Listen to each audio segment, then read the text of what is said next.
সম্বর্ধনা দেবেন। আর এর মধ্যে আমি বক্তব্য রাখার জন্য কংগ্রেসের সোশ্যাল মিডিয়ার দায়িত্বে রয়েছেন আপনি খুব সংক্ষেপে একটু রাখার চেষ্টা করবেন। ধন্যবাদ উদ্যোক্তাদের, তাদের সম্মেলনের সাফল্য কামনা করি। পশ্চিমবঙ্গ প্রদেশ কংগ্রেসের সভাপতি সম্মানীয় শুভঙ্কর সরকারের নির্দেশে আমি রাজ্য কংগ্রেসের সোশ্যাল মিডিয়ার চেয়ারপারসন হিসাবে এখানে উপস্থিত হয়েছি। আমাদের একসাথেই আমরা এসেছি। সুমন রায়চৌধুরী যিনি বক্তব্য রাখলেন, এসেছেন রোহন মিত্র, যুবনেতা এসেছেন পূজা রায়চৌধুরী, আমরা চারজন এসেছি। আমি খুব স্পেসিফিক দুটো কথা বলবো, যে কথাটা এখানে উঠে এসেছে। সাংবাদিকতা ডিগ্রি, সাংবাদিকতার প্রথাগত কোর্স, এইটা যদি সাংবাদিকতার একমাত্র পরিচয় হয়ে থাকে, সব্যসাচিতা হেগি সাহেবের কথা বলেছেন, আমি তার থেকেও পিছিয়ে যাব। একদম 19 শতকের প্রথম দিকে এই গ্রাম বাংলায় গ্রাম বার্তা প্রবেশিকা বলে একটা পত্রিকা প্রকাশিত হতো। যিনি প্রকাশ করতেন তার নাম কানাল হরিনাথ। জীবনে কোনোদিন জার্নালিজমের কোর্স করেন।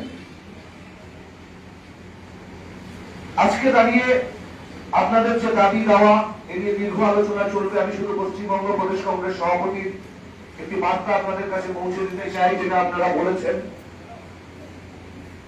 আমি এই মুহূর্তে ঘোষণা করতে চাই এবং আপনাদের কাছে অনুরোধ করব, আপনারা যারা এখানে উপস্থিত হয়েছেন তাদের প্রত্যেকটা প্ল্যাটফর্মের নাম, ফোন নাম্বারের একটি তালিকা যদি আজই, আমি আমার দলের কথা বলতে পারি, যদি আমার হাতে দিয়ে দেন, তাদের জন্য একটি প্রেস হোয়াটসঅ্যাপ গ্রুপ আমরা আজই খুলে দেবো, যদি আজকে আপনাদের থেকে তালিকা পাই।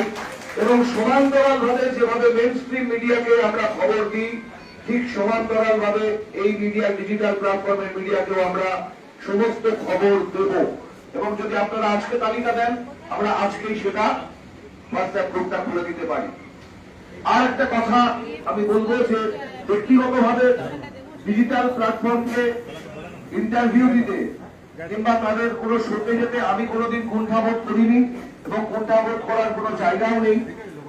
আর তাদের যে আইনি সাহায্য, তাদের যে রুটি রুজি, জীবন জীবিকার যে লড়াই, সেই লড়াইয়ে অবশ্যই শাসক দলের যারা রয়েছেন আমার এখানে বন্ধুরা, তাদের দায়, দায়িত্ব, দায়বদ্ধতা অনেক বেশি।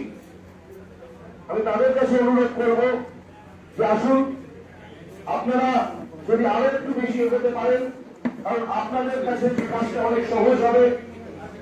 আপনাদের থেকে প্রত্যাশা আমাদের অনেক বেশি, প্রত্যেকের বেশি। তাই আপনাদের কাছে অনুরোধ করব যে আপনারা আরো একটু যদি উদ্যোগী হন, তাহলে সমস্যার সমাধানের দিকে আমরা এগিয়ে যেতে পারবো। আমার বলছি, আজকেই পশ্চিমবঙ্গের প্রদেশ কংগ্রেসের পক্ষ থেকে আমরা হোয়াটসঅ্যাপ গ্রুপটা খুলবো।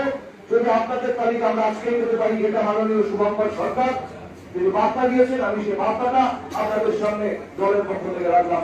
ধন্যবাদ। সম্মেলন সফল।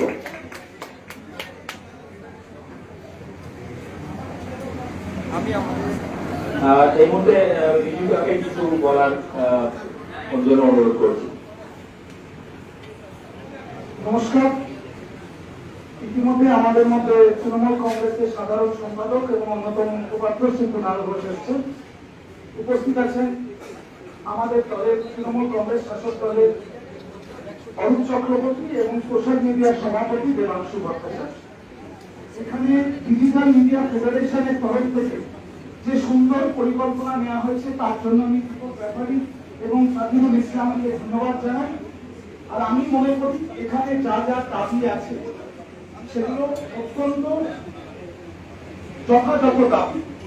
বাকি কুণালদার মাধ্যমে আমি আশা করছি তাদের সব দাবি দলনেত্রীর কাছেও পৌঁছবে আগামী দিনে, এবং তারপর শাসক দলের তরফ থেকে যা করার সেটা করা হবে। আর আমি মনে করি এটা ব্যক্তিগতভাবে আমি আমার দৃঢ় বিশ্বাস যে আজকের দিনে বড় বড় গণমাধ্যম, সংবাদ মাধ্যম তাদের শিরদাঁড়াটা দিল্লিতে বিক্রি করে দিয়েছে। আপনারা যারা ডিজিটাল খবর করেন, আপনাদের শিরদাঁড়া এখনো সোজা আছে। আমি আপনাদের তার জন্য ধন্যবাদ জানাই। আর দলের হয়ে কাজ করতে গিয়ে বিভিন্ন জেলা ঘুরে একটা জিনিস উপলব্ধি করেছি, বড় বড় চ্যানেল কলকাতার মানুষ দেখে, সারা বাংলা জুড়ে সোশ্যাল মিডিয়া ডিজিটাল চ্যানেলই বাংলার মানুষ দেখে। তাই আপনারা বাংলার মানুষের কাছে অনেক বেশি পৌঁছচ্ছেন আজকের দিনে। আগামীতে কিছুদিন বাদে বাংলায় ভোট আছে, সব রাজনৈতিক দলের সদস্যরা এখানে আছে, ভোট হবে।